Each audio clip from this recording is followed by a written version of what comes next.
ആവേശിച്ച് അശാന്തി ഓർക്കാനായി നമുക്കൊരു ഭാഗ്യം എടുത്ത് അതിനോട് നമുക്ക് കൊടുക്കുകയും ചെയ്യാം. അപ്പോൾ അത് സമയത്തിന് ശേഷം വീണ്ടും സഭയായി പ്രോത്സാഹനം ലേസവും താമസിക്കുന്ന സഭയെ കടന്നു വന്നു സഭയുടേതായ നടത്തണം വിപരീപിച്ചതോർക്ക് അതിനോട് നമുക്ക് ദൈവത്തെ മഹത്വപ്പെടുകയും ചെയ്യാം. വേദദാസന്റെ പ്രാർത്ഥന സാക്ഷ്യം കേൾക്കുകയായിരുന്നു. ആ സാക്ഷ്യത്തോർക്ക് നമുക്ക് അവരെ ദൈവകാര്യത്തെ പ്രാർത്ഥിക്കുവാനൊക്കെ നമുക്ക് ലഭിച്ചു. നന്ദിയോടെ നമുക്ക് ദൈവത്തെ മഹത്വപ്പെടുകയും ചെയ്യാം. കഴിഞ്ഞ തിങ്കളാഴ്ച കർത്താവിൻ ഈ ശുശ്രൂഷയെ കുറിച്ച് പറയുകയുണ്ടായി. ഞാൻ ദൈവദാസനെ കൊടുത്തു എവിടെയാണ് പ്രാർത്ഥന പറഞ്ഞു. മോസോവിൻ്റെ വീട്ടിലാണ് പ്രാർത്ഥന.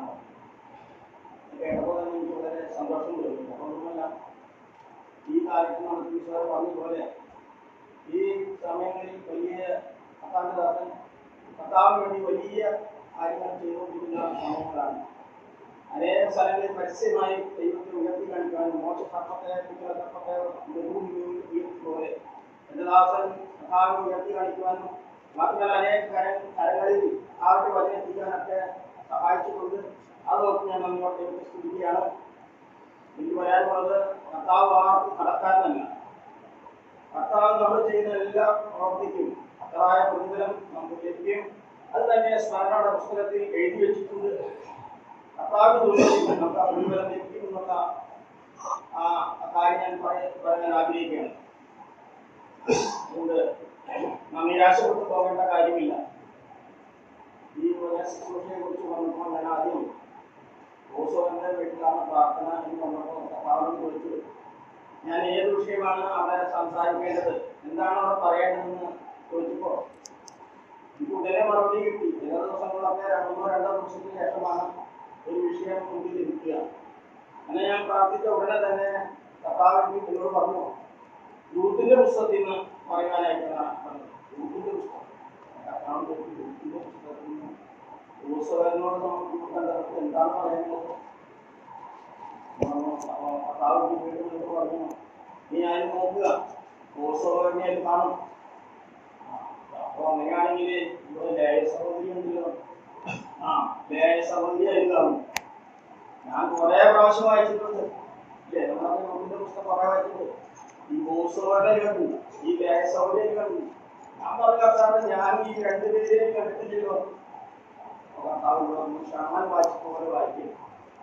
എൻ്റെ ആത്മാവിനോട് കൂടിയുണ്ട് ഇത് വായിക്കാൻ പറഞ്ഞു. അപ്പൊ ഞാൻ അനേക പ്രാവശ്യം വായിച്ചിട്ടുള്ളതാണ്. ഇനിയെ ഞാൻ വേറെ പുസ്തകത്തിൽ റൂട്ടിന്റെ പുസ്തകം നോക്കി നമുക്കൊന്ന് വായിച്ചു നോക്കാം എങ്ങനെയാണ്. അപ്പൊ റൂട്ടിന്റെ പുസ്തകത്തിലെ ആ പുസ്തകത്തെ ഒന്ന് പറയുമ്പോൾ തന്നെ ആ പുസ്തകത്തിനെ കുറിച്ച് ഒന്ന് കാര്യങ്ങൾ പറയാൻ ആഗ്രഹിക്കുകയാണ്. ഈ രൂത്ത് എന്ന പുസ്തകം രൂത്ത് എന്ന പേര് കിട്ടി തന്നെ പ്രയഭാഷയിൽ നിന്നാണ്. യൂത്ത് എന്ന പദത്തിൽ നിന്നാണ് യൂത്ത് എന്ന ഭാഷ നമുക്ക് അറിയാൻ സാധിക്കും. അപ്പൊ അതുകൊണ്ടാണ് യഹൂദന്മാരായ വിശ്വാസികള് ഈ പുസ്തകം ശമൂവേലാണ് എഴുതിയതെന്ന് പറയാൻ കാരണമായത്. ശമൂവേലാണ് എഴുതിയത്. അതിന് വ്യക്തമായ കാരണങ്ങളൊന്നും യഥാർത്ഥത്തിലില്ല എന്നാണ് മറ്റു പുസ്തകങ്ങൾ വായിച്ചപ്പോൾ എനിക്ക് മനസ്സിലായത്. നമുക്ക് എന്ത് തന്നെ ആര് തന്നെ എഴുതുന്നതായാലും നമുക്കൊന്നും അറിയാം. ഇത് പരിശുദ്ധാത്മാവിനാൽ നിയോഗിക്കപ്പെട്ടാണ് എഴുതപ്പെട്ടതാണെന്നുള്ളത് നമുക്ക് വാസ്തവമായി പറയാം. അതുകൊണ്ട് എഴുത്തുകാരൻ ആരാണോ എന്നല്ല നമ്മുടെ പ്രശ്നം. ഈ പുസ്തകത്തിൽ എന്താണ് എഴുതിയിരിക്കുന്നത് എന്നാണ് നമുക്ക് പറയാൻ സാധിക്കുന്നത്. ഇതിന്റെ പ്രമേയം എന്ന് എനിക്ക് ഞാൻ വായിച്ചപ്പോൾ മനസ്സിലായത്, ക്രിസ്തു സഭയെ സ്നേഹിച്ച ക്രിസ്തുവിന്റെ സ്നേഹത്തെ കുറിച്ചാണ് ഈ പുസ്തകത്തിൽ കാണുന്നത് എന്ന് എനിക്ക് മനസ്സിലാക്കുന്നത്. അപ്പൊ ഞാൻ അതിനെ പ്രമേയം ക്രിസ്തു സഭയെ സ്നേഹിക്കുന്നു അല്ലെങ്കിൽ ക്രിസ്തു സഭയിൽ തമ്മിലുള്ള പ്രമേയമാണ് പറയാൻ. രണ്ടാമതായി നമുക്ക് അറിയാൻ സാധിക്കും, ഈ പുസ്തകത്തിന്റെ ആദ്യത്തെ ഒന്നാമത്തെ വാക്യാണ്. കണ്ടുപിടിക്കാം. ആദ്യത്തെ വാക്യം ഒന്നാമത്തെ വാക്യം ഉണ്ടായിരുന്നു. ന്യായാധിപന്മാർ ന്യായപാലനം നടത്തിയ കാലത്ത് ഒരിക്കൽ ദേശത്ത് ക്ഷാമമുണ്ടായി. യെഹൂദയിലെ ബേത്ലഹേമിലുള്ള ഒരാൾ തന്റെ ഭാര്യയും 2 പുത്രന്മാരുമായി മോവാബ് ദേശത്ത് പരദേശിയായി പാർപ്പാൻ പോയി. ഇവിടെ നാം വായിച്ച ഭാഗത്ത് ഒന്നാമത്തെ വാക്യത്തിൽ തന്നെ പറയുന്നുണ്ട്, ന്യായാധിപന്മാർ ന്യായപാലനം നടത്തിയ കാലത്ത് ഒരു ക്ഷാമം ഉണ്ടായി എന്ന് പറയുന്നു. നമുക്കറിയാം, കഴിഞ്ഞ ദിവസങ്ങളൊക്കെ നമ്മുടെ ബൈബിള് യുഗങ്ങളായി തിരിച്ച് നമ്മളോട് പറയുന്നുണ്ട് യുഗങ്ങളായി. വാസ്തവത്തിൽ നമുക്കറിയാൻ സാധിക്കും യുഗങ്ങളായി തിരിച്ച് പഠിക്കുന്നതിന്റെ ഉദ്ദേശം ബൈബിള് പഠിക്കുന്ന ഒരു പഠിതാവിനെ വളരെ എളുപ്പത്തിൽ പഠിക്കാൻ വേണ്ടിയിട്ടാണ് യുഗങ്ങളായി തിരിച്ചിരിക്കുന്നത്. അങ്ങനെയുള്ള യുഗങ്ങളായി തിരിക്കുമ്പോൾ ഇതേ ഒരു യുഗം കാണുന്നു, ന്യായാധിപന്മാർ ന്യായപാലനം ചെയ്ത യുഗം, അല്ലെങ്കിൽ ന്യായാധിപന്മാർ ന്യായപാലനം ചെയ്യുന്ന കാലഘട്ടം. നമുക്കറിയാം 300 വർഷമാണ് ന്യായാധിപന്മാർ ന്യായപാലനം ചെയ്തതെന്ന് നമുക്കറിയാൻ സാധിക്കും. പിന്നീട് തുടർന്ന് പറയാണ്, ആ കാലത്ത് ഒരിക്കൽ ദേശത്ത് ക്ഷാമം ഉണ്ടായി. ആ സമയത്ത് മാത്രമാണോ ക്ഷാമം ഉണ്ടായതെന്ന് ചോദിച്ചാൽ അല്ല. നമുക്കറിയാം ഉൽപ്പത്തി പുസ്തകം നമ്മൾ നോക്കുമ്പോൾ അനേക സ്ഥലങ്ങളിൽ അനേക പ്രാവശ്യം ക്ഷാമങ്ങളും മഹാക്ഷാമങ്ങളും ഉണ്ടായിട്ടുള്ളതായിട്ട് കാണാൻ സാധിക്കും. എന്നാൽ ഈ സംഭവത്തോടുള്ള ബന്ധത്തിൽ ആത്മാവ് പറയാണ്, ദേശത്ത് ഒരു ക്ഷാമം ഉണ്ടായി. എന്താണ് ഈ ക്ഷാമം എന്ന് പറയുന്നത്? ദേശത്ത് ഒരു ക്ഷാമം ഉണ്ടായെന്ന് പറയുമ്പോൾ നമുക്കറിയാൻ സാധിക്കും, ഒന്നാമത് ദൈവത്തിന്റെ ന്യായവിധി ആയിരിക്കാം, അല്ലെ? ജനം അധാർമികത്തിൽപ്പെട്ട ജനം, വിഗ്രഹ ആരാധനയിൽ കുടുങ്ങിയ ജനം, ദൈവത്തിൽ നിന്ന് അകന്നുപോയ ജനം, ആ ദൈവത്തിലേക്ക് അടുപ്പിക്കാൻ വേണ്ടി കാലാകാലങ്ങളായ ദൈവം ഓരോ സന്ദർഭങ്ങളിൽ ന്യായവിധി നടത്താറുള്ളത് നമുക്കറിയാൻ സാധിക്കും. നമുക്കറിയാം ഈ കർത്താവ് തുടക്കത്തിലെ ഓരോ ദൈവം തന്റെ ജനത്തെ തന്നിലേക്ക് മടക്കി വരുത്തുവാനാണ് ഈ ന്യായവിധികളൊക്കെ നടത്തുന്നത് എന്ന് നമുക്കറിയാൻ സാധിക്കും. അതുപോലെ തന്നെയാണ് ഈ സന്ദർഭത്തിൽ ഉണ്ടായത്. നമുക്കറിയാം ഈ ന്യായാധിപ കാലഘട്ടം കഴിഞ്ഞതിന് ശേഷം, ന്യായാധിപന്മാരുടെ കാലഘട്ടം കഴിഞ്ഞതിന് ശേഷം നമുക്കറിയാം പ്രവാചകന്മാര്, രാജാക്കന്മാര്, അങ്ങനെയുള്ള യുദ്ധ കാലഘട്ടങ്ങളൊക്കെ നടന്നു. അത് പ്രവാചകന്മാർ മുഖാന്തരം ഒരുപാട് മുന്നറിയിപ്പുകൾ ദൈവം തന്റെ ജനത്തിന് നൽകി, ഇതിനുവേണ്ടി ജനം മടങ്ങി വരുന്നതിന് വേണ്ടി. ഇങ്ങനെയാണെങ്കിൽ ആമോസിന്റെ പ്രവചനം നാം വായിക്കുകയാണെങ്കിൽ, ആമോസിന്റെ പ്രവചനം 1-ാം അധ്യായത്തിൽ തന്റെ ജനത്തിന്റെ തിരിച്ചുവരവിന് വേണ്ടി 7 മുന്നറിയിപ്പുകൾ ആമോസ് പ്രവാചകൻ കൂടി ദൈവം കൊടുക്കുന്നുണ്ട്. ഓരോ മുന്നറിയിപ്പും നമുക്ക് വായിക്കുമ്പോൾ അറിയാൻ സാധിക്കും. അവിടെ യഹോവയുടെ ബന്ധത്തിൽ പറയാണ്, നിങ്ങളെങ്കിലും മടങ്ങി വന്നെങ്കിൽ ഞാൻ എന്ത് ചെയ്യും? നിങ്ങൾ 3-4 അതിക്രമം മൊത്തം എന്നാ പറയുന്നത്. 3-4 അതിക്രമം എന്ന് പറഞ്ഞാൽ 4 അതിക്രമം എന്നല്ല അർത്ഥം. നമ്മൾ പറയും, മക്കളോടൊക്കെ പറയും, ഞാൻ 100 പ്രാവശ്യം നിങ്ങളോട് പറയുന്നു, നീ കേട്ടില്ലെങ്കിൽ ഞാൻ നിന്നെ അടിക്കും, നിന്നെ തല്ലും എന്ന് ഞാൻ പറയും. അതുകൊണ്ടൊരു ശൈലിയാണ് 3-4 അതിക്രമം മൊത്തം ഞാൻ നിങ്ങളുടെ മതിലിനകത്ത് തീ അയക്കും എന്നാണ് പറഞ്ഞത്. തീ അയക്കുന്നു. നമ്മുടെ മൂസാടൊക്കെ പറഞ്ഞിട്ട് ആ പ്രവാഹ സമയത്ത് പറയാൻ കഴിയും. ആ 2001-2002 കാലഘട്ടത്തിലാണ് നമുക്കറിയാം അവിടെ യുദ്ധം ഉണ്ടായത്. ഗസയുടെ നമുക്കറിയാം, ഗസയുടെ മുകളിൽ എന്തുണ്ടായി? അവിടെ വെടികെട്ട് നടത്തുന്നത് പോലെ, അമ്പ് വീഴുന്നത് പോലെയാണ് അവിടെ തീ വന്നു. ഇവിടെ ആമോസിന്റെ കാര്യത്തിൽ വായിച്ചിട്ട് ഗസയുടെ മതിലകത്ത് തീ അയക്കുന്നുണ്ട്. ഓരോ തീ അയക്കുന്നുണ്ട്, അത് നമുക്കറിയാൻ സാധിക്കും. അതുകൊണ്ട് അങ്ങനെ 7 മുന്നറിയിപ്പുകൾ ജനത്തിന് തിരിച്ചൊരുവിന് വേണ്ടി ദൈവം പറഞ്ഞു. എന്നാൽ ജനം പിന്തിരിഞ്ഞാൽ വന്നില്ല. കൂടുതൽ അവരുടെ ഹൃദയം കഠിനപ്പെട്ടുകൊണ്ടിരിക്കുന്നു എന്ന് പറയും. എന്നാൽ 4-ാം അധ്യായത്തിലേക്ക് വരുമ്പോൾ, ആമോസിന്റെ പ്രവചനം 4-ാം അധ്യായത്തിലേക്ക് വരുമ്പോൾ നാം അവിടെ കാണുന്നത് 5 ന്യായവിധികൾ ദൈവം അവിടെ നടത്തുന്നുണ്ട്. 5 ന്യായവിധികൾ. ഓരോ ന്യായവിധികൾ നടത്തുമ്പോഴും ദൈവം ആഗ്രഹിക്കുന്നത് ജനം തിരിച്ചു വരണം, തന്നിലേക്ക് തന്നെ മടങ്ങി വരണമെന്നായിരുന്നു. കഠിനമായ ശിക്ഷയായിരുന്നു അവർക്ക് കൊടുത്തത്. എന്നാൽ ജനം തിരിച്ചു വന്നില്ല. ഓരോ ന്യായവിധിക്ക് ശേഷം താൻ പറയുകയാണ്, എന്നിട്ടും നിങ്ങളെങ്കിലേക്ക് തിരിഞ്ഞില്ല എന്ന് പറഞ്ഞിട്ട് അങ്ങനെ 5 ന്യായവിധികൾക്ക് ശേഷം കർത്താവ് നമുക്കറിയാം പ്രവാചകന്മാരെ കൊണ്ട് ആവുന്നത്ര പറഞ്ഞു ജനത്തിരിക്കുന്ന ഒന്നില്ല. ഒടുവിലായി നമുക്കറിയാം മലയാളത്തോടുകൂടി ആ പ്രവാചക യുഗം അവസാനിക്കുന്നത് കാണാം. പിന്നെ 400 വർഷമാണ് കർത്താവ് അല്ലെങ്കിൽ ദൈവം ഇനി എന്ത് ചെയ്യണം? പ്രവചനത്തിൽ നാം വായിക്കുന്നത് പോലെ ഇനി അടിച്ചിട്ട് എന്ത് കാര്യം? അവരുടെ ഹൃദയം കൊണ്ടും ദീനവും, തല കൊണ്ടും ദീനവും, ഹൃദയം കൊണ്ട് രോഗവും പിടിച്ചിരിക്കുകയാണ് പറയുന്നതാണ്. മാത്രമല്ല അവർ പറയാണ്, ഇനി അവരെ അടിച്ചിട്ട് ഒരു കാര്യമില്ല. അതുകൊണ്ട് എന്ത് ചെയ്യണമെന്നുള്ള ദൈവത്തിന്റെ ആലോചനയും ദൈവം 400 വർഷങ്ങൾക്ക് ശേഷം തന്നെ അവസാനമായി വരുന്നത്.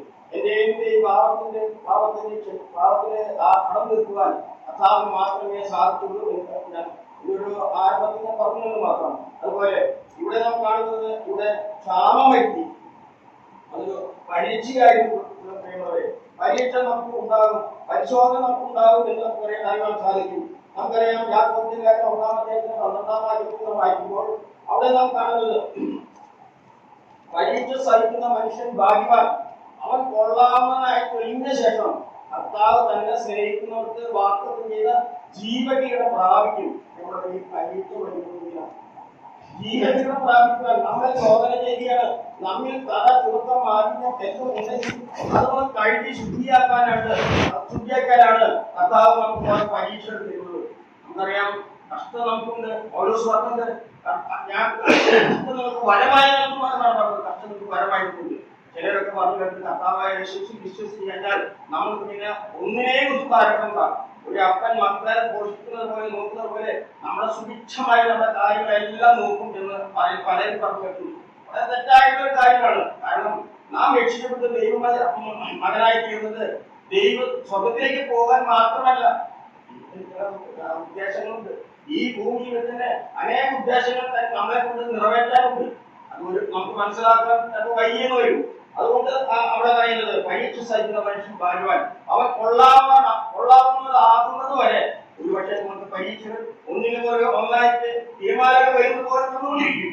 ഓരോ പരീക്ഷ വരുമ്പോഴും നാം ദൈവസന്നിധിയിൽ മുട്ടുമടക്കണം, കണ്ണുനീരൊഴിക്കണം, എന്റെ കുറവുകൾ മനസ്സിലാക്കണം എന്നാണ് പറയണം. മാത്രമല്ല, ഒരു ഭാഗം വായിക്കാൻ ആഗ്രഹിക്കുന്നു.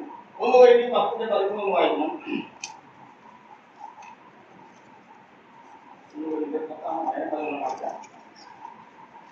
മനുഷ്യർക്ക് നടപ്പല്ലാത്ത പരീക്ഷ നിങ്ങൾക്ക് നേരിട്ടിട്ടില്ല. ദൈവം വിശ്വസ്തൻ. നിങ്ങൾക്ക് കഴിയുന്നതിന് മീതെ പരീക്ഷ നേരിടുവാൻ സമ്മതിക്കാതെ നിങ്ങൾക്ക് സഹിപ്പാൻ കഴിയേണ്ടതിന് പരീക്ഷയോട് കൂടെ അവൻ പോക്കുവഴിയും ഉണ്ടാക്കും. നിങ്ങൾ കഴിയുന്നതിന് മീതെ പരീക്ഷ നേരിടുവാൻ സമ്മതിക്കാതെ നിങ്ങൾക്ക് സഹിപ്പാൻ കഴിയേണ്ടതിന് പരീക്ഷയോട് കൂടെ നീക്കുപോക്കും നൽകും. പരീക്ഷകൾ വരും, ഒന്നിനെ പുറമൊന്നായി പരീക്ഷ വരും. എന്നാൽ ദൈവം അതിന്റെ നീക്കുപോക്ക് നൽകും എന്നാണ് പറഞ്ഞത്. പറയാം, അബ്രഹാമിനെ പരീക്ഷ നൽകി. അബ്രഹാമിനെ പരീക്ഷ നൽകിയെങ്കിലും ആ പരീക്ഷയോട് കൂടെ തന്നെ നീക്കുപോക്ക് നൽകിയതായി നമുക്കറിയാൻ സാധിക്കും. ഇങ്ങനെയാണ് നീക്കുപോക്ക് നൽകിയത്. അബ്രഹാം തന്റെ മകനായ ഇസ്ഹാക്കിനെ കൊണ്ട് മഴ കയറുമ്പോൾ മറുവശത്തോടെ പിതാവ് തന്റെ പുത്രനെ പുത്രൻ എന്ന ആരാധന പോലെ ദൈവത്തിന്റെ കുഞ്ഞാട്, ആ കുഞ്ഞാടിനെയും കൊണ്ട് ആ മലയുടെ മറുവശത്തു കൂടി കടന്നു വരികയാണ്. അബ്രഹാമിനെ അറിയില്ലത്. അബ്രഹാമിന്റെ ഏക ചിന്ത ആ മോദിയ ദേശത്ത്, ആ ദൈവം പറയുന്ന ദേശത്ത് കൊണ്ട് യാത്ര കഴിക്കണം, എന്റെ മകനെ യാത്ര കഴിക്കണം. എന്നാൽ പ്രിയമുള്ളവരെ, അവൻ പോക്ക് വഴി അവർ ദൈവം കരുതി. ദൈവം മറുവശത്തു കൂടി വന്നു. എന്നാൽ അതൊരു വാക്കുഞ്ഞായിട്ട് ആ ദൈവത്തെ ആ അബ്രഹാം കണ്ടു. അതാരായിരുന്നു? ആട്ടുകുട്ടി യേശു ആയിരുന്നു എന്ന് നമുക്ക് കാണാൻ സാധിക്കും. പത്രോസിനെ കുറിച്ച് പറയുന്നത് ഇപ്പോൾ അല്പം ഒരു ഭാഗം പത്രോസിനെ നമ്മൾ വായിക്കുന്നത് സമയപ്പെടുത്തിയുണ്ട്. അതുകൊണ്ട് പത്രോസ് പറയുന്നത് ഇപ്പോൾ അല്പനേരത്തേക്ക് പത്രോസിന്റെ 1:6 പത്രോസ് 1:6. അതിൽ നിങ്ങളിപ്പോൾ അല്പനേരത്തേക്ക് നാനാ പരീക്ഷകളാൽ ദുഃഖിച്ചിരിക്കേണ്ടി വന്നാലും ആനന്ദിക്കുന്നു. ഇപ്പോൾ അല്പനേരത്തേക്ക് നാനാ പരീക്ഷകളാൽ, ഒരു പരീക്ഷയല്ല, നാനാ പരീക്ഷകളാൽ നമ്മൾ ദുഃഖിക്കേണ്ടി വരും. ദുഃഖിക്കേണ്ടി വന്നാൽ നിങ്ങൾ ആനന്ദിക്കണം. പരീക്ഷ വരുമ്പോൾ ആനന്ദിക്കാനാണ് നമ്മൾ പരീക്ഷ വരുമ്പോൾ ഒന്നിനു പുറമെ നാനാ പരീക്ഷകൾ വരും. പരീക്ഷകൾ വരുമ്പോൾ നമ്മോട് ആനന്ദിക്കാനാണ് അവിടെ പറഞ്ഞിരിക്കുന്നത് എന്ന് കാണാൻ സാധിക്കും. പ്രിയമുള്ളവരെ, നമുക്ക് അതിനോടുള്ള ബന്ധത്തിൽ ഇനി നമുക്ക് ഗ്രൂപ്പിന്റെ പുസ്തകത്തിലേക്ക് തന്നെ മടങ്ങി വരാം. ഇവിടെ നമുക്കറിയാമല്ലോ, നാം വായിച്ചല്ലോ, ദേശത്തെ ക്ഷാമുണ്ടായി. പിന്നെ യഹൂദയിലെ ബത്ലഹേമിലുള്ള ഒരു ആൾ, തന്റെ നമുക്കറിയാൻ കൂടുതൽ വായിക്കുന്നില്ല, എവിടാണ്? യഹൂദയിലെ ബത്ലഹേമിൽ നിന്നുള്ള ആൾ. നമുക്കറിയാം, കഴിഞ്ഞ ആഴ്ചയിൽ വീട്ടുവളർത്തുന്ന ഈ വഴിയിൽ കൂടി യാത്ര ചെയ്തതാണ്. അതുകൊണ്ട് ഇപ്പം പറയാണ്, ബത്ലഹേം എന്ന് പറഞ്ഞാൽ ദൈവത്തിന്റെ ഭവനം എന്നാണ്. അപ്പൊ ഈ കുടുംബം ദൈവത്തിന്റെ ഭവനത്തിൽ നിന്ന് മോവാബിലേക്ക്, എന്താണ് മോവാബിനെ കുറിച്ച് നമുക്കറിയാം, ശപിക്കപ്പെട്ട ഭൂമിയാണ് അല്ലേ, ശപിക്കപ്പെട്ട ദേശം. ഈ ദേശത്തേക്ക്, അപ്പത്തിന്റെ നാട്ടിൽ നിന്ന് ഈ കുടുംബം ഈ എരിവിലേക്ക് തന്റെ കുടുംബവുമായി നാശത്തിന്റെ അല്ലെങ്കിൽ ദേശമായ മോവാബിലേക്ക് പോയി എന്നാണ് പറയുന്നത്. അത് ചെയ്ത് തന്നെ എരിവിലേക്ക് വലിയ പാപമാണ് ചെയ്യുന്നത്. അത് അനന്തരഫലം കുറച്ചു കഴിഞ്ഞ് നമുക്ക് വായിക്കുന്നത് അറിയാൻ സാധിക്കും. ഇതുണ്ടായിരുന്നു. ഞാൻ ആവശ്യത്തിലേക്ക് പോകുന്നില്ല. ഞാൻ പോകുന്നത് ഈ യഹൂദയിലെ എന്താ വാക്കാണ്. യഹൂദയിലെ വാക്ക് ആരാ യഹൂദ? നമുക്കറിയാം, യാക്കോബിന്റെ ഭാര്യയായ യാക്കോബിന്റെ ഭാര്യയിലൂടെ 4ാമത്തെ പുത്രനാണ് യഹൂദ. രൂപൻ, ശിമിയോൻ, ലേവ്യ, യൂദാ, 4ാമത്തെ യഹൂദ. നമുക്കറിയാം അറിയാവുന്ന ഭാഷ കാര്യമാണ്. അപ്പൊ യഹൂദ ദേശം, അത് യഹൂദ ദേശത്തിലെ യഹൂദയിലെ ബത്ലഹേം എന്ന് പറയുമ്പോൾ അവിടെ നമുക്ക് ആരാണ് പറയപ്പെടുന്നത്? ലേയയോടാണ്. യഹൂദ, യഹൂദയുടെ അമ്മയുടെ കാര്യമായി പറഞ്ഞത് നമ്മുടെ ലേയയോടാണ്. നമുക്ക് നേരത്തെ പറഞ്ഞ പോലെ അതിനപ്പുറത്ത് ലേയുണ്ട്, ഇവിടെ ലേയുണ്ട്, യഹൂദയിലെ ബത്ലഹേം. ഞാൻ പറഞ്ഞ അങ്ങനെയാണ് എനിക്ക് ആ ലേയയോടെ കാണാൻ സാധിച്ചത്. അങ്ങനെ കഴിഞ്ഞതിന് ശേഷം അവരെ പോയി പിന്നീട് പതിനഞ്ചിലേക്ക് വരുമ്പോൾ ആ കുടുംബം അവിടെ ചെന്നു. അവിടുന്ന് ആ മകളവനും കിലിയോനും കുറിച്ച് അവിടുന്ന് ഭാര്യമാരെ സ്വീകരിച്ചു. അത് 2ാമത്തെ തെറ്റായിരുന്നു. അന്യ രാജ്യക്കാരുടെ ഭാര്യ സ്വീകരിക്കാൻ പാടാൻ ചെയ്യുന്നതിൽ അതിനെ പോകാം. എന്നാൽ അതിന്റെ അനന്തര ഫലം ആ 3 സഹോദരന്മാരും അണുങ്ങളും അവിടെ മരണപ്പെട്ടു പോയി എന്ന് നമുക്ക് കാണാൻ സാധിക്കും. അതെന്തുകൊണ്ടാണെന്ന് എനിക്കറിയില്ല. അവിടെ മരണപ്പെട്ടു പോയി. ഇനി അവിടെ ഒറ്റപ്പെട്ടു പോയത് 3 വിധവന്മാരാണ് അവിടെ ഒറ്റപ്പെട്ടു പോയത് എന്ന് കാണാൻ സാധിക്കും. എന്നിട്ട് അവരെ കാണുന്നത് അവിടെ 10ാമത്തെ 9ാമത്തെ വാക്യത്തിന്റെ അവസാന ഭാഗത്ത് നമുക്ക് കാണാൻ സാധിക്കുന്ന സന്ദർഭം അവിടുത്തെ സംസാരിക്കുന്നതോട് ഞാൻ പറയുന്നില്ല. അവർ ഉച്ചത്തിൽ കരഞ്ഞു. സന്ദർഭം നമുക്കറിയാം. ഭർത്താക്കന്മാരും മരിച്ച ഭാര്യമാരാണ്. അവർക്ക് മനസ്സിലായി, നവോമിക്ക് മനസ്സിലായി ഇത് പാപമാണ് ചെയ്തത്. ഞാൻ എന്റെ ദേശത്തേക്ക് മടങ്ങി വരിക, മടങ്ങി പോകാണ്. നമുക്കറിയാം ആ ദൂതൻ പറഞ്ഞതുപോലെ ഞാൻ എന്റെ അപ്പന്റെ നാട്ടിലേക്ക് മടങ്ങി പോവുക എന്നുള്ള ചിന്തയിലായിരിക്കാം നവോമി ആ മക്കളോട് പറയാണ് ഞാൻ മടങ്ങി പോവുക. ആ സന്ദർഭത്തിലെ മരുമക്കൾ 2 അമ്മായിയും കൂടി അവിടെ എന്താ നമ്മൾ വായിച്ചത്? അവർ ഉച്ചത്തിൽ കരഞ്ഞു. ഈ കരച്ചിൽ തന്നെ 2-3 ഇടത്തിലുണ്ട്. ഉച്ചത്തിൽ ഇവിടെ നാം കാണുന്നത് ഉച്ചത്തിൽ കരഞ്ഞെന്നാണ്. എന്നാൽ നമ്മുടെ കർത്താവ് ക്രൂശിൽ കിടന്ന് കരഞ്ഞത് നമുക്കറിയാം. അവിടെ ഉച്ചത്തിൽ കരഞ്ഞെന്നാണ് പറയുന്നത്. ആ ക്രൂശിൽ ഉച്ചത്തിൽ കരഞ്ഞു. യഥാർത്ഥത്തിൽ ആ ഉച്ചത്തിൽ കരഞ്ഞു എന്ന് പറഞ്ഞതിന്റെ അർത്ഥം ഇവിടത്തെ കരച്ചിന്റെ അർത്ഥം 2 വിധത്തിലുള്ളതാണ്. അത് നമുക്കറിയാം മരണവേദനയിലുള്ള കരച്ചിലാണ് ഇവിടെയോ. ഇവിടെ അങ്ങനെയല്ല. ഇവിടെ ഞാൻ വായിച്ചപ്പോൾ മനസ്സിലായത് പ്രസനമായിരുന്നു. നല്ലൊരു ഉള്ളിന്റെ അല്ലെങ്കിൽ ഹൃദയത്തിന്റെ അടിത്തട്ടിൽ വന്നിട്ടുള്ള കരച്ചിലല്ലായിരുന്നു എന്ന് നമുക്ക് കാണാൻ സാധിക്കും. ഇതിനവിടെ അവർ ഉച്ചത്തിൽ കരഞ്ഞു. ഇനി നമുക്ക് അടുത്ത ഭാഗത്തേക്ക് കടന്നു വരാം. ഒരു പ്രാവശ്യം അവിടെ പറയുന്നുണ്ട് 1:14 ആയിട്ട് അവർ പിന്നെയും പൊട്ടിക്കരഞ്ഞു. വീണ്ടും പറയണം, അവർ പിന്നെയും പൊട്ടിക്കരഞ്ഞു. നമുക്ക് സന്ദർഭങ്ങളൊക്കെ ആയതുകൊണ്ട് നമുക്കറിയാം. ഇതാണ് ഞാൻ പറഞ്ഞത്. കഴിഞ്ഞ ആഴ്ചയില് കാര്യം പറഞ്ഞിരുന്നു. അല്ലെ, പതിരും മറിയും തിരിച്ചറിയുന്നു. ഭീഷ്മരം അവന്റെ കൈയുണ്ട്. അവൻ കളത്താൻ ഒട്ടും വെളുപ്പാക്കി മണി കളപ്പുരയിൽ അല്ലെങ്കിൽ ഗോതമ്പ് കളപ്പുരയിൽ ശേഖരിക്കുകയും പതിർ ആ വായിക്കുന്നത് നല്ലതാണ്. അതിന്റെ ഗൗരവം നമുക്ക് മനസ്സിലാക്കാൻ സാധിക്കും. സുവിശേഷം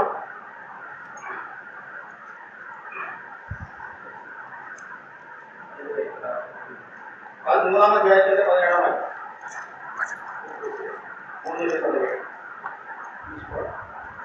അവന് വീശുമുറം കയ്യിലുണ്ട്.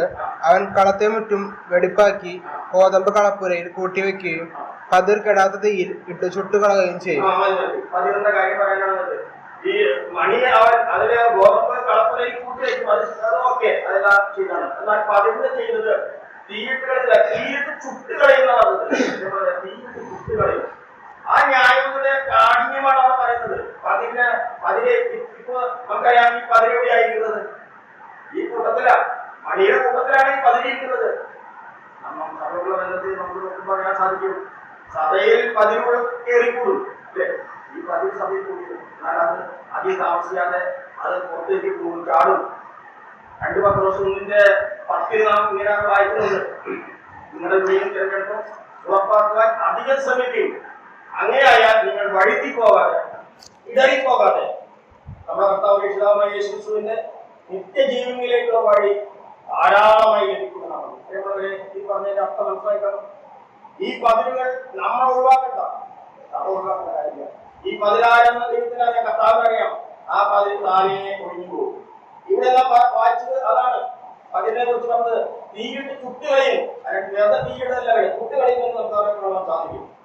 നമ്മൾ വായിച്ച ഭാഗത്ത് അവർ പിന്നെയും പൊട്ടിക്കഴിഞ്ഞു. പിന്നെ കാണുന്ന 10,000 കാണാൻ സാധിക്കും. ഓർപ്പ അമ്മായിയമ്മയെ ചുംബിച്ചു തിരിഞ്ഞു. അവിടെ 17 മനസ്സിലായി നമുക്ക്. 10 ഓർപ്പ. കഴിഞ്ഞ പ്രാവശ്യം 3 പേര് ഉച്ചത്തിൽ കരഞ്ഞവരാണ്. അതിലൊരു പ്രഹസനമായിരുന്നു, അതൊരു പ്രഹസനമായിരുന്നു. കാര്യത്തോടെ അടുത്തപ്പോ ഓർപ്പ അമ്മായിയെയും സഹോദരിയെയും വിട്ട് അവൾ പിന്മാറിക്കൊണ്ടു. പിന്മാറ്റാവസ്ഥയാണ് കാട്ടുന്നത്. നമുക്കറിയാം, നമ്മുടെ മധ്യത്തിലും നമ്മുടെ ആഗോളത്തിൽ നമുക്ക് നോക്കുമ്പോൾ അറിയാം, അനേക വിശുദ്ധന്മാരെന്ന് പറഞ്ഞ് അനേക വ്യക്തികൾ അവരുടെ അവസ്ഥ വളരെ ചുമത്തിലുമാണ്. പതിരായിരുന്നു. നമ്മൾ വിചാരിക്കും അത് മണിയാണെന്ന് വിചാരിക്കും. നമുക്കറിയില്ല അത് ഏതാണ് മണിയെന്ന് നമുക്കറിയില്ല. എന്നാൽ നല്ല യജമാനറിയാം അത് 10 ഏതാണ് മണി ഏതാണെന്ന് അറിയാൻ സാധിക്കും. പിന്നീട് നമുക്ക് കാണാൻ സാധിക്കും, യൂത്തിനെ കുറിച്ച് പറയുകയാണ്. അതിന് താഴെ 1:15 അപ്പോൾ അവളോട് പറ്റി നിന്നു. കേട്ടോ, യൂത്ത് അവളോട് പറ്റി നിന്നു. ഇതാണ് മണി എന്ന് പറയുന്നത്. അവർ പറഞ്ഞ വാക്കുകളൊക്കെ നമുക്ക് അറിയാൻ സാധിക്കും. ആ 1:15 അമ്മയോട് പറ്റി നിന്നു. ഈ പറ്റി നിൽക്കുക എന്ന് പറഞ്ഞാൽ എന്താണ് പറ്റി നിൽക്കുക എന്നാണ്. യെരമ്യാ പ്രവചനത്തിൽ നമ്മൾ വാക്യം വായിക്കുന്നുണ്ട്. ഒരു മനുഷ്യന്റെ അരയോട് കച്ച കെട്ടിയതുപോലെ. കച്ച കെട്ടുക എന്ന് പറഞ്ഞാൽ കച്ച കെട്ടുക, മനുഷ്യന്റെ അരയോട് കച്ച കെട്ടുക. നമ്മൾ പഴയ കാലത്തുള്ള ആ വാക്കിന്റെ പ്രസക്തിയുള്ളത്. ഈ കാലത്തൊന്നും ഇപ്പൊ ഗൂഗിൾ അടിച്ചു കഴിഞ്ഞാൽ പഴയ പണം കൈമാറും. എന്നാൽ അങ്ങനെ അല്ല. പഴയ കാലത്ത് പണം കൈയോടെ കൊണ്ടുപോകണം. അരയ്ക്ക് ചുറ്റും ഒരു സഞ്ചി, ഒരു ബെൽറ്റ് പോലെ ഒരു സഞ്ചി ഉണ്ടാക്കി അതിനകത്ത് പണം വെച്ച് അത് വലിഞ്ഞു മുക്കി അവൻ എന്ത് സംഭവിച്ചാലും ആ പണം നഷ്ടപ്പെട്ടു പോവുകയാണ്. അതാണ് കച്ച കെട്ടിയതുപോലെ എന്ന് പറയുന്നത്. എന്നാൽ 91-ാം സങ്കീർത്തനത്തിൽ നമ്മൾ വായിക്കുന്നുണ്ട്, അവൻ എന്നെ പറ്റിയിരിക്കാൻ ഞാൻ അവനെ വിടിവിക്കുമെന്നാണ് തോത്രം. അവനെ പറ്റിയിരിക്കാൻ ഞാൻ അവനെ വിടിവിക്കും. ഇതുപോലെ അനേക വിഷയങ്ങളെ കുറിച്ച് നമ്മൾ കുടുംബക്കാരൻ നമ്മുടെ വ്യക്തിപരമായ വിഷയങ്ങളെ കുറിച്ച് നമ്മൾ പ്രാർത്ഥിക്കും. ഉത്തരം ലഭിക്കുകയില്ല. അപ്പൊ നമ്മൾ വിചാരിക്കും കർത്താവിന് ഉത്തരം ചെയ്യാൻ അല്ലാതെ. എല്ലാ പ്രേമമുള്ളവരെ, ഉത്തരം ലഭിക്കാത്തത് നാം ദൈവമായി, നാം കർത്താവുമായി എങ്ങനെയായിരിക്കുന്നു സമീപനം, പറ്റിയിരിക്കുന്നുണ്ടോ? ആ കാലേബിനെ കുറിച്ച് നമുക്കറിയാം. കാലേബ് അവൻ പറഞ്ഞത് ഞാൻ ആ യഹോവയോട് പറ്റിച്ചേർന്നിരിക്കുന്നു. അതാണ് പറ്റിച്ചേരുന്നത്. ലൂത്തിനെ സംബന്ധിച്ചുള്ള വായിക്കുമ്പോൾ ലൂത്ത് അമ്മായിയെ പറ്റിച്ചേർന്നു എന്നാണ് പറയുന്നത്. പറ്റിച്ചേർന്നു. വീണ്ടും അവിടുന്ന് പോകുമ്പോൾ നമുക്ക് അറിയാൻ സാധിക്കും 1:6 അവിടെ മുഖ്യ സ്നേഹം. 1:16 കാണുന്ന ലൂത്ത് പറയുന്ന അവരുടെ സ്നേഹം. ഞാൻ ആരംഭത്തിൽ പറഞ്ഞതിന്റെ പ്രമേയം എന്താണ് ദൈവ സ്നേഹത്തെ കുറിച്ച് ആണ് ഈ പറയുന്നത്. ഇവിടെ നോക്കുക, പിന്നീട് വരുമ്പോൾ നമ്മൾ വായിക്കുന്നത് 16 വാക്യത്തിൽ പറയാണ്, അതിന് ലൂത്ത് എന്നെ വിട്ട് പിരിവാനും നിന്നോട് കൂടെ വരാതെ മടങ്ങി പോകുവാനും എന്നോട് പറയരുത്. നീ പോകുന്നിടത്ത് ഞാനും പോരും, നീ പാർക്കുന്നിടത്ത് ഞാനും പാർക്കും. നിന്റെ ജനം എന്റെ ജനം, നിന്റെ ദൈവം എന്റെ ദൈവം. നീ മരിക്കുന്നിടത്ത് ഞാനും മരിച്ച് അടക്കപ്പെടും. മരണത്താലല്ലാതെ ഞാൻ നിന്നെ പിരിഞ്ഞാൽ യഹോവ അധികവും നിന്നോട് ചെയ്യുമാറാകട്ടെ എന്ന് പറഞ്ഞു. പ്രിയമുള്ളവരെ, ആ വിനയം, അമ്മായിനോടുള്ള വിനയം അവരുടെ എത്ര ആ പറ്റിച്ചേരല് എത്രത്തോളം അഗാധമായ പറ്റിച്ചേരലാണെന്ന് നമുക്ക് നോക്കാം. നമുക്ക് ഈ യൂത്ത് നവമികളിൽ പറഞ്ഞ കാര്യം വായിച്ചപ്പോൾ എനിക്ക് മറ്റൊരു വാക്യമാണ് ഓർമ്മത്. ദാവീദിനോട് തന്റെ ദാസനായ ജായി പറഞ്ഞ വാക്യത്തിൽ അതൊന്നും വായിക്കാം. 2 ശമൂവേലിന്റെ പുസ്തകം അവനെ കൂടി വരുന്നു. 2 ശമൂവേൽ 15. അതിന് ഗായി രാജാവിനോട്, യഹോവയാണ് യജമാനായ രാജാവാണ്. യജമാനായ രാജാവ് എവിടെ ഇരിക്കുന്നുവോ അവിടെ തന്നെ മരണമോ ജീവനോ എന്തു വന്നാലും അടിയനും ഇരിക്കുമെന്ന് പറഞ്ഞു. ദാവീദ് ഇതായോട്, നീ കൂടെ പോരുക എന്ന് പറഞ്ഞു. ആ ഭൃത്യൻ, ദാവീദിന്റെ ഭൃത്യൻ ദാവീദിനോട് പറഞ്ഞ കാര്യമാണ് ആ യൂത്ത് അമ്മായിനോട് പറഞ്ഞത്. നീ എവിടെയായിരുന്നാലും ഞാൻ നിന്നോട് കൂടെ വരും, ഞാൻ നിന്നെ അത്രമാത്രം സ്നേഹിക്കുന്നു. അപ്പൊ നമ്മൾ ദാവീദ് ആ വൃത്തിയോട് പറയാണ്, എന്നാൽ നീ എന്നോട് കൂടെ പോകും. നാം ദൈവത്തോട് എത്രമാത്രം, നാം കർത്താവിനോട് എത്രമാത്രം അടുത്തിരിക്കുന്നുവോ അത്രമാത്രം കരുണയാണ് ദൈവം നമ്മോട് ചെയ്യുന്നത് എന്ന് നമുക്ക് മനസ്സിലാക്കാം. ഞാൻ ഈ ഭാഗം പറയുമ്പോഴാണ് നമുക്ക് അറിയാൻ സാധിക്കുന്നത് സഭയോടുള്ള ബന്ധത്തിലോ ക്രിസ്തു സഭയും തമ്മിൽ വ്യത്യാസമാണ്. നമ്മുടെ എഫീസ്യ ലേഖനം 5-ാം അധ്യായത്തിൽ നമ്മൾ വിവാഹത്തോടുള്ള ബന്ധത്തില് നാം എപ്പോഴും വായിക്കുന്നു അറിവുള്ള കാര്യമാണ്. സഭയോടുള്ള ബന്ധത്തില് സഹോദരന്മാരോട് ഭർത്താക്കന്മാരോട് പറയാണ്, എന്താണ് ഭർത്താക്കന്മാരോട് കർത്താവ് പറയുന്ന കാര്യം. കർത്താവ് നമുക്ക് എഫീസ്യ ലേഖനം 5-ാം അധ്യായത്തിന്റെ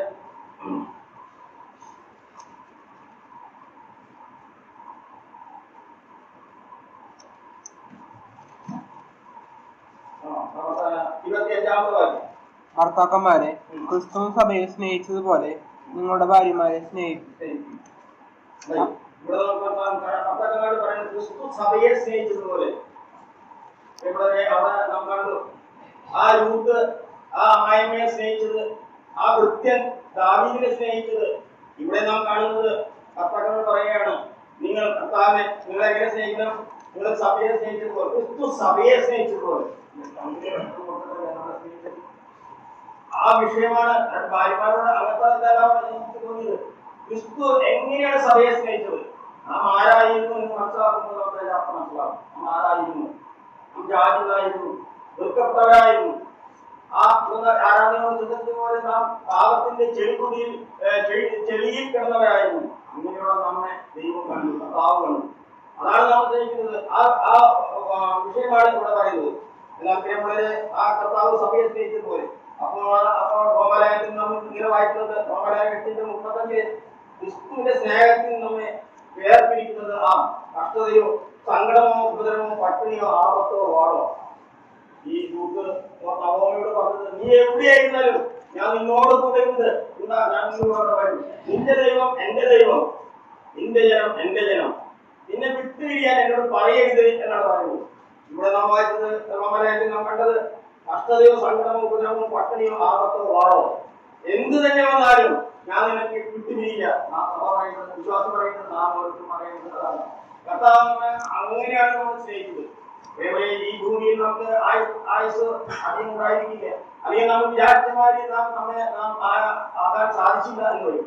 നമ്മുടെ ജീവിതത്തിലും കഷ്ടവും പട്ടിണിയും ആപത്തും വാള് എന്നൊക്കെയാണ് പറയുന്നത്. വലിയ ദുരിതമാണ് ഈ വാള് ശരിയായ രീതിയിൽ അനുഭവിക്കുന്നത് നോർത്ത് ഇന്ത്യയിലാണ്. നോർത്ത് ഇന്ത്യയിലാണ് ശരിയായിട്ട് വാള് നമുക്കറിയില്ല. നമ്മുടെ വാള് കണ്ടുള്ളൂ. എന്നാൽ യഥാർത്ഥത്തിൽ ദൈവജനം അനുഭവിക്കുന്ന വേദന ആ നോർത്ത് ഇന്ത്യയിലാണ്. കഷ്ടം അനുഭവിക്കാൻ ഇന്നും അനാഥകളിലും ക്യാമ്പുകളിലുമാണ് ആ പ്രിയപ്പെട്ട വർദ്ധിക്കുന്നത്. മാത്രമല്ല ജയിലുണ്ട്. നമ്മുടെ ചൊവ്വാഴ്ച പ്രാർത്ഥനയിലൊക്കെ അടിക്കടി പറയുന്നതാണ്, ഇപ്പോഴും ജയിലറകളിൽ കിടക്കുന്ന നമ്മുടെ ദേവദാസന്മാരുണ്ട്. വിടുതലിന് വേണ്ടി കുടുംബം അനാഥിയായി നിൽക്കുകയാണ്. എന്ത് ചെയ്യാൻ സാധിക്കും? കുടുംബത്തിന് വാടക കൊടുക്കാൻ പോലും പൈസയില്ലാതെ വളരെ നിൽക്കുന്ന നമ്മുടെ മക്കളുണ്ട്. അതാണ് അവർക്ക് വാട്. നമ്മളനുഭവിക്കുന്ന പനി കൊണ്ടു അതല്ല വാടെന്ന് പറയുന്നത്. അങ്ങനെ പ്രിയമുള്ളവരെ ആ രൂപം പോലെ ആയിരിക്കും നമ്മുടെ തീരുമാനം. അതുമല്ല അവിടുന്ന് 2:8 നാം വായിക്കുമ്പോൾ അനുഗ്രഹത്തിന്റെ പേമാരിയാണ് അവിടെ വീഴുന്നത്. അനുഗ്രഹത്തിന്റെ പേമാരി. എന്തുകൊണ്ട്? അവൾ അമ്മായിയെ അത്രമാത്രം സ്നേഹിച്ചു. അവൾ കടന്നു പോകുന്ന വഴിയുടെ പിന്നീട് നമുക്ക് 2:8 നാം വായിക്കുന്നത്, കേട്ടോ അവിടെ വെറുക്കുവാൻ വേറൊരു വയലിൽ പോകേണ്ട, ഇവിടെ വിടുകയും വേണ്ട, ഇവിടെ എന്റെ വായിക്കാറ്റോടും കൂടെ ചേർന്ന് കൊള്ളുക. ഇനി ഇവിടെ നിന്ന് വായിക്കുന്നത് നല്ല അനുഗ്രഹങ്ങളുടെ പേമാരി എന്ന് പറഞ്ഞു. അനുഗ്രഹങ്ങളാണ് പറയുന്നത്. കേട്ടോ മകളെ, ആരാണ് മകള്? ഒരു മോവാബ് സ്ത്രീയാണ് ഈ മകള്. ആരാണ് പറയുന്നത്? ആ ദേശത്തിലെ ധനികനായ മനുഷ്യൻ. എന്തൊരു സ്നേഹമാണ്! മുമ്പ് യാതൊരു പരിചയമില്ല, കണ്ടിട്ടില്ല. മോവാബ് സ്ത്രീ എന്ന് പറഞ്ഞാൽ ഈ യഹൂദനെ സംബന്ധിച്ച് അന്യജാതിയാണ്. അങ്ങനെയുള്ള ഒരു മകളോട് പറയുന്നത്, കേട്ടോ മകളെ, നീ വെറുപ്പാൻ ഒരു സ്ഥലത്തേക്കും പോകണം. പിന്നീട് നമുക്ക് വായിക്കാം. നമുക്ക് സമയത്തിന് പരിപാടി ഓരോ അനുഗ്രഹങ്ങളാണ് പറയുന്നത്. നീ ആ കറ്റ കൊയ്യുന്നവരുടെ ഇടയിൽ കൂടി നിങ്ങൾ യാത്ര ചെയ്ത് നീ പൊക്കോ. അവൻ എനിക്ക് വേണ്ടി പറക്കി നോക്കണേ. കാലപ്പെടുത്തുന്ന സ്ത്രീയാണ്. ഞാൻ ഇതിനെ പറഞ്ഞു ഒരു പറ നിയമം. ഗോതമ്പ് വിത്ത് മുട്ടിലേക്ക് കുടിക്കണം. കാല പെറുക്കിയിട്ട് ഇടങ്ങഴി രണ്ടടങ്ങഴി ഒക്കെ കിട്ടുള്ളൂ. കാല പെറുക്കി കഴിഞ്ഞാൽ വീട് പോയി മണികളാണ് പറക്കുന്നത്. എന്നാൽ ആ ബോവാസ് അവൾ പണിക്കാട് പറഞ്ഞാൽ അവളെ തൊടരുത്. കർത്താവ് നമ്മോട് പറഞ്ഞു എന്താ പറഞ്ഞു, നിങ്ങൾ പോകുവിൻ, സകല സൃഷ്ടിയോടും സുവിശേഷം അറിയിപ്പിൻ, ഞാനോ എല്ലാം മുന്നോട്ട് കൊടുക്കുന്നു. നിങ്ങൾ പോകുന്ന കുഞ്ഞാട്, നിങ്ങൾ പോകുന്ന എവിടേക്കാണ് പോകുന്നത്? സിംഹത്തിന്റെ ഇടയിലേക്കാണ് പോകുന്നത് അല്ലേ? ചെന്നായത്തിന്റെ ഇടയിൽ കുഞ്ഞാടുകളെ പോലും നമ്മൾ അയക്കുന്ന ചെന്നായ നമുക്ക് പറയാം. ഇവിടെ നമ്മൾ വായിച്ചത് ബോസ് പറയാണ്, അവരെ എന്റെ ഭാര്യക്കാരനെ പറഞ്ഞിട്ട് നിന്നെ തൊട്ടു പോകരുത്. മാത്രമല്ല ആ വഴി നമുക്കറിയാം, യഹൂദന്മാരുടെ ഇടയില് കാലപ്പെടുത്തുന്നത് അവർ ആ കൊയ്തവർ പോയതിന് ശേഷമേ കാലപ്പെടുത്തുന്നവരെ വയലിലേക്ക് ഇറങ്ങാൻ പറഞ്ഞു. എന്നാൽ ഇവിടെ ബോസ് പറയുന്നത് അങ്ങനെയല്ല, നീ അറിയിക്കോ, അവർ കൊയ്യുന്നതിന്റെ ഇടയിൽ നീ പൊക്കോ, നീ കേൾപ്പിക്കോ. എന്തൊരു അനുഗ്രഹമാണ് കേട്ടത്. ഒടുവിൽ ഞാൻ പറഞ്ഞ അവസാനിപ്പിക്കുകയാണ്. അവിടെ 3:11 എന്താ പറയുന്നത്? ആകയാൽ മകളെ ഭയപ്പെടേണ്ട, നീ ചോദിക്കുന്നതൊക്കെയും ഞാൻ ചെയ്തു തരാം. നീ ഉത്തമ സ്ത്രീ എന്ന് കേട്ടോ. ആ മൂവാദ്യ സ്ത്രീയോടെ കുറിച്ച് പറയുന്നത് ഉത്തമ സാക്ഷ്യം. എങ്ങനെയാണ് സാക്ഷ്യം പറയുന്നത്? നീ ഭയപ്പെടേണ്ട, നീ ഒരു ഉത്തമ സ്ത്രീ എന്ന് എന്റെ ജനമായ പട്ടണക്കാർ എല്ലാവരും അറിയാം. എത്ര നല്ല സാക്ഷ്യല്ലേ. നാം ഒരു വിശ്വാസിയാണെന്ന് നമ്മുടെ അയൽക്കാർക്ക് അറിയാൻ സാധിക്കും. അതാണ് ഇവിടെ നോക്കുക. അവളെ കുറിച്ച് ഒരു മൂവാദ്യ സ്ത്രീയെ കുറിച്ച് പറയാണ്, നീ ഒരു ഉത്തമ സ്ത്രീ. അതിന്റെ അർത്ഥമെന്ന് മനസ്സിലാക്കണം. നമ്മൾ വിശ്വാസികൾ നിലപാടുകാരാണ് അല്ലേ? പഴയ കാലത്ത് ആളുകളൊക്കെ നമുക്ക് പറയാം. നമ്മെ കുറിച്ച് ബ്രദർമാരെന്നല്ല പറയുന്നത്. ആദ്യകാലങ്ങളിൽ വേർപാടുകാരി എന്ന് വെച്ചാൽ നമ്മളെല്ലാത്തിലും വേർപെട്ടവരാണ്. കണ്ടാൽ അറിയാം, നടന്നു പോകുന്നത് അറിയാം. ഈശ നടന്നു പോകുന്നത് കണ്ട് ആ ദാസി പ്രവാചകന്റെ ഭാര്യ പറഞ്ഞു, ഇതൊരു ദൈവപുരുഷനാണെന്ന് പറഞ്ഞു. അവിടെ നടപ്പ് ജീവിതം. അതാണ് തിമോഥെയോസ് പൗലോസ് പറയുന്നത്. ദൈവം തുച്ഛീകരിക്കരുത്, അങ്ങനെയാണ് പറയുന്നത്. ദൈവം തുച്ഛീകരിക്കുന്നത്. അതുപോലെയാണ് ഇവിടെ നാം കാണുന്നത്. ഉത്തമ സ്ത്രീ എന്ന് കാണുന്നു. അതിനുശേഷം 12ാമത് വായിക്കുന്നു.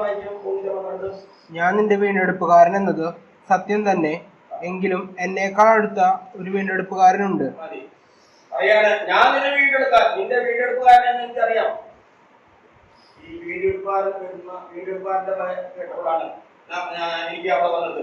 ബോവാസ് നമുക്ക് ഇവിടെയാണ് കാണുന്നത്. കാരണം ഈ ദാസി യൂത്ത് ബോവാസിനെ വിളിക്കുന്നുണ്ട്, യജമാനനെ എന്നാണ് വിളിക്കുന്നത് അല്ലെ? യജമാനനെ എന്നാണ് ബോവാസിനെ വിളിക്കുന്നത്. യജമാനനെ യജമാനൻ എന്ന് പറഞ്ഞാൽ എന്താ? നമുക്കറിയാം, ബോസ് എന്ന് പറഞ്ഞാൽ ഒരു കോമൺ ലാംഗ്വേജ് ആണ്. ബോസ് ഇംഗ്ലീഷിലും മലയാളത്തിലും തമിഴിലും എല്ലാത്തിലും പറയുന്ന ഭാഷയാണ് ബോസ് എന്ന് പറയുന്നത്. അപ്പൊ അങ്ങനെയാണെങ്കിൽ ആ യജമാനൻ എന്ന് പറഞ്ഞാൽ ബോസ് അല്ലേ? ബോസ് ഇവിടെയുണ്ട്. ഇനി അത് മാത്രമല്ല, നീ എന്റെ വീണ്ടെടുപ്പുകാരനാണ്. മറ്റൊരു അർത്ഥം കൂടി എനിക്ക് ലഭിച്ചതാണ്. ബോസ് എന്ന് വെച്ചാൽ വീണ്ടെടുപ്പുകാരനാണ്. നമ്മുടെ വീണ്ടെടുപ്പുകാരനെ കുറിച്ച് നമുക്കറിയാം. അതുകൊണ്ടാണ് ഇവിടെ പറഞ്ഞത് നിന്റെ വീണ്ടെടുപ്പുകാരൻ ഉണ്ട്. നമ്മുടെ വീണ്ടെടുപ്പ് വായിക്കുന്നത് സങ്കീർത്തനം 49:7 പറയുന്നത്, സഹോദരൻ ശവക്കുഴി കാണാതെ ജീവിച്ചിരിക്കേണ്ടതിനെ അവനെ വീണ്ടെടുക്കാനോ ദൈവത്തിന്റെ വീണ്ടെടുപ്പ് വില കൊടുക്കാൻ ആർക്കും ഒരു നാളും സാധ്യമല്ല. നമ്മെ വീണ്ടെടുക്കുന്നത് നിസ്സാരപ്പെട്ടവനല്ല. ഇവിടെ ബോവാസാണ് ഈ യൂത്തിനെ വീണ്ടെടുത്തത്. ആ ധനികനായ മനുഷ്യൻ, അവനോട് മാത്രമേ ഈ യൂത്തിനെ വീണ്ടെടുക്കാൻ സാധിക്കുള്ളൂ. കാരണം ഈ എലിമേലെക്കിന്റെ സ്ഥലം അല്ലെങ്കിൽ അവന്റെ അവകാശമൊന്നും അവിടെ കിട്ടുക. ആ അവകാശം തിരിച്ചു കിട്ടണമെങ്കിൽ ഇവിടെ മരുമകളാണ്. ഈ മരുമകളെ സ്വന്തമാക്കണമെങ്കിൽ എലിമേലെക്കിന് അവിടെ ഉള്ള സ്ഥലം മുഴുവനും സ്വന്തമാക്കണം അല്ലേ? അങ്ങനെയല്ല എന്റെ അതിന് സാരക്കാരോടൊന്നും പറ്റില്ല. നല്ല കഴിവുള്ള നല്ല സാമ്പത്തികം ഉള്ളവർക്ക് മാത്രമേ സാധിക്കുള്ളൂ. ഈ ബോവാസ് പറയാ. അപ്പൊ അവന്റെ ഇത് വേർപ്പെടേണ്ടി വരും, ഭാഗം വെക്കേണ്ടി വരും. എന്നാലും വേണ്ടിയില്ല, ബോവാസ് പറയും ഞാൻ നിന്നെ വീണ്ടെടുക്കാം. അതാണ് പ്രിയമുള്ളവരെ നമുക്ക് കാണുന്ന മറ്റൊരു കാര്യം. എന്നാൽ കർത്താവ് നമ്മളോട് പറഞ്ഞത് അതാണ്. യോഹന്നാന്റെ സുവിശേഷം 14 പറയുന്നു, ഞാൻ ഇരിക്കുന്നിടത്ത് നിങ്ങളും ഇരിക്കേണ്ടതിന് പിന്നെയും വന്ന് നിങ്ങളെ എൻ്റെ അടുത്തേക്ക് ചേർത്തുള്ളൂ. നിങ്ങളെ എത്ര വിശ്വസ്തയോടെ എത്ര ഭാഗ്യവാന്മാരാണ് നമ്മൾ. ഒരു കടയിൽ ദയാതെ കിടന്നിരുന്നത് നമ്മളെ ദൈവം തന്റെ മക്കളും പ്രിയമക്കളുമാക്കി തീർത്തത് മാത്രമല്ല, താനിരിക്കുന്ന എടുത്ത് നമ്മളെയും എത്തിയ നമുക്ക് ഇവിടെ കാണാൻ സാധിക്കും. ബോസിനോട് ബന്ധത്തിൽ ഇവിടെ പുറത്ത് വായിക്കുന്നുണ്ട്. അവിടെ എന്താണ് പറഞ്ഞിരിക്കുന്നത്? അവിടെ ഭക്ഷണത്തിന് വിളിക്കുക. ഭക്ഷണം കഴിക്കുമ്പോ അവന്റെ മേശയിൽ അടുത്തിരുന്നിട്ട് ബോവാസ് പറഞ്ഞിട്ട് നീ എന്റെ ചാറിൽ മുട്ടിക്കൊടുക്കാന്ന് കേൾക്കണേ. എത്ര സ്നേഹമാണ് ആ മോവാബി സ്ത്രീയോട്, ആ അടികുട്ടിനോട് ആ ബോവാസ്. അവന്റെ മേശയ്ക്ക് അടുത്തിരുന്നിട്ട് യെഹൂദിനെ കുറിച്ച് നമുക്കറിയാം, ദാവീദിന്റെ ഒരു അനുകമ്പ. അതിനേക്കാൾ എത്രയോ വിശേഷമേറിയ അനുഗ്രഹമാണ് ഇവിടെ. അന്യ സ്ത്രീ, വെറുക്കപ്പെട്ട സ്ത്രീ അവളെ സ്വന്തമാക്കി. മാറ്റുന്നതിന് മുമ്പ് പറയാം, നീ വാ എന്റെ മേശ ഭക്ഷണം കഴിക്കുന്നവരെ, ഭക്ഷണത്തിന് വേലക്കാര്, സ്വന്തം വേലക്കാര് അല്ലെങ്കിൽ തന്റെ ദാസിമാരെ അവര് പുറത്താണ് ഭക്ഷണത്തിന് ഇരിക്കുന്നത്. എന്നാൽ യൂത്തിനെ വിളിക്കുക, നീ എന്റെ മേശയ്ക്ക് അടുത്ത് മേശയിൽ എന്നിട്ട് പറയാണ്, ഈ ഭക്ഷണം എടുത്തിട്ട് ഇതെന്റെ ചാറ് വായിക്കണം. ദൈവസ്നേഹം ശരിക്കും മനസ്സിലാകും. എങ്ങനെ നമ്മളെ സ്നേഹിച്ചു എന്ന് കർത്താവ്. ആ കർത്താവിന്റെ സ്നേഹത്തെ കുറിച്ച് നന്ദിയോട് നമുക്ക് ദൈവത്തെ സ്തുതിക്കുകയും ഓർക്കപ്പെടുകയും ചെയ്യാം. നമ്മുടെ വീണ്ടെടുക്കാൻ 4 കാര്യങ്ങളാണ് എനിക്ക് അതിന് മനസ്സിലായത്. യൂത്തിന്റെ വിനയം, താഴ്മ, അവരുടെ വിശ്വാസം. ഇതിൽ അവൻ വിചാരിച്ചില്ലേ ബോവാസിന്റെ ഭാര്യയായിരിക്കും. അതോട് നമ്മുടെ ദൈവത്തെ സ്തുതിക്കുകയും ഓർക്കപ്പെടുകയും ചെയ്യാം. അവര് നമുക്ക് തരുന്ന കവിക്കനുസരിച്ച് ദൈവത്തെ സ്തുതിച്ച് മഹത്വപ്പെടുത്തിയും ജീവിക്കാം. ദൈവം നമ്മളെ ഞങ്ങളെ അനുഗ്രഹിക്കുമാറാകട്ടെ. ഈ അവസരത്തിൽ നന്ദി സ്നേഹം എത്തിക്കൂടി പറഞ്ഞു.